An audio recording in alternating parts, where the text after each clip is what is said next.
PP, ada PP-nya tuh, PP nomor 54 tahun 2007, mengacu kepada Undang-Undang Perlindungan Anak.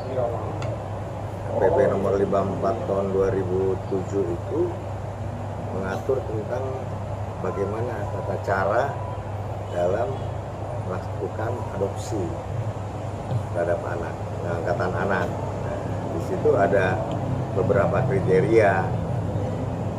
Salah satunya itu adalah apabila usia anak itu 12 tahun sampai dengan 18 tahun sampai dengan 16 tahun itu dia dengan pertimbangan karena anak itu membutuhkan perlakuan khusus. Nah, perlakuan khusus yang seperti apa ini nggak dijelaskan dalam PP itu, aturan pemerintah itu. Tetapi ada beberapa prasyarat yang harus ditempuh dalam proses melakukan adopsi itu. Di antaranya yaitu harus ada asesmen dari dinas sosial. Ya. Harus asesmen itu dia harus kontinu. Yang di asesmen itu orang tua yang akan mengangkat anak, kemudian anak yang bersangkutan dan keluarga si anak. Nah, apabila anak itu ada di bawah pengasuhan atau di bawah panti asuhan, maka yang di asesmen itu ya pengurus panti asuhan.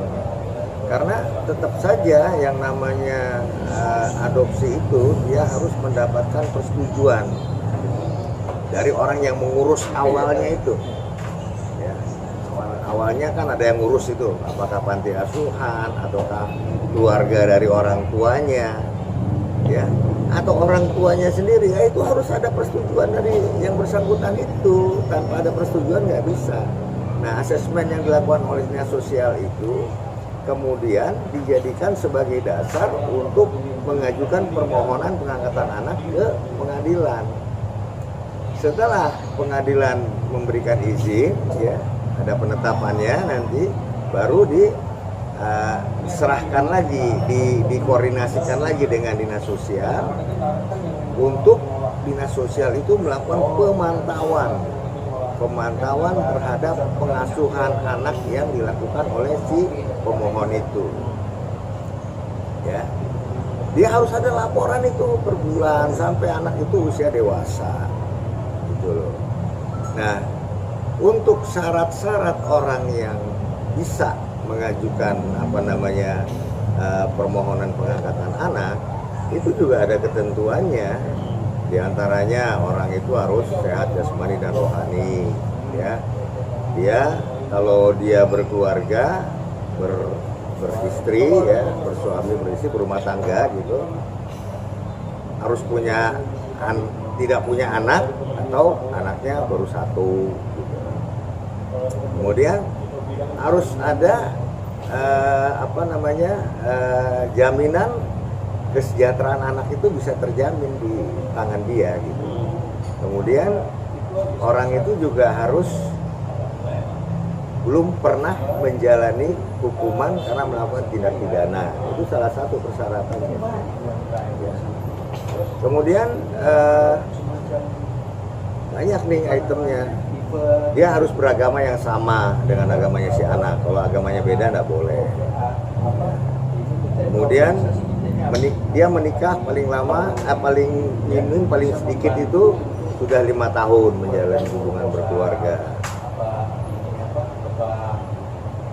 Nah, ekonominya harus mampu, ya, dan harus memperoleh persetujuan atau izin dari anak itu sendiri, kemauannya, kemudian dari keluarga si anak, keluarga orang tuanya, atau dari pihak yang mengurus dia sebelumnya.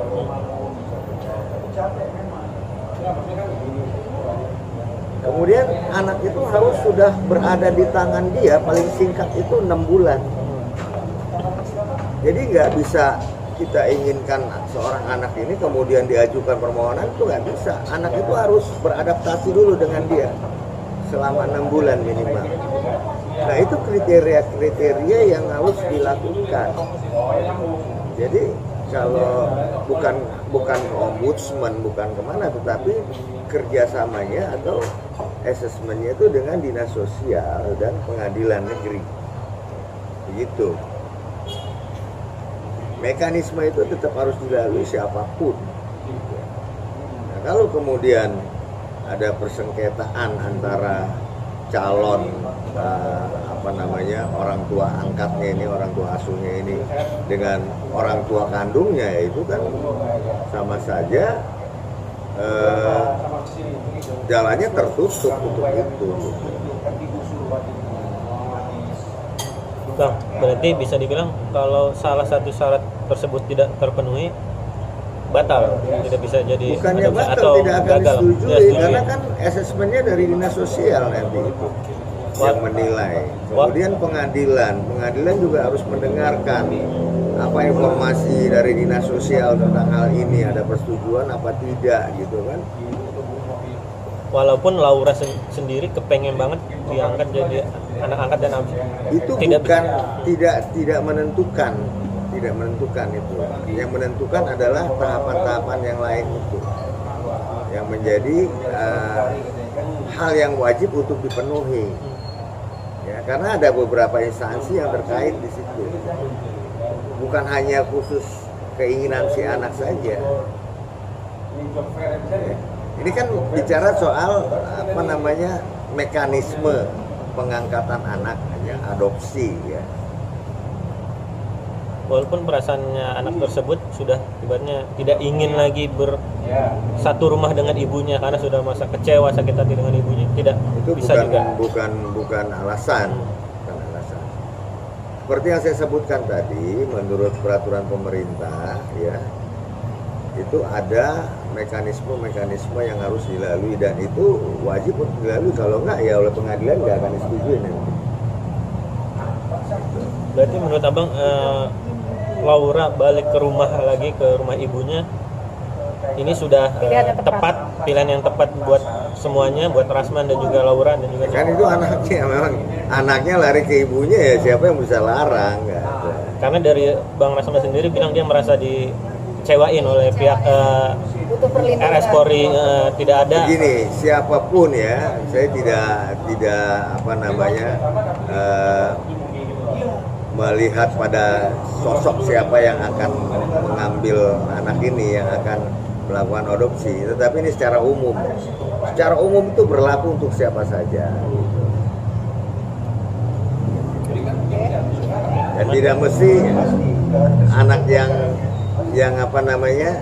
yang viral sekarang, tidak mesti. Ini kan secara umum tahapan-tahapan itu tetap harus dilaksanakan.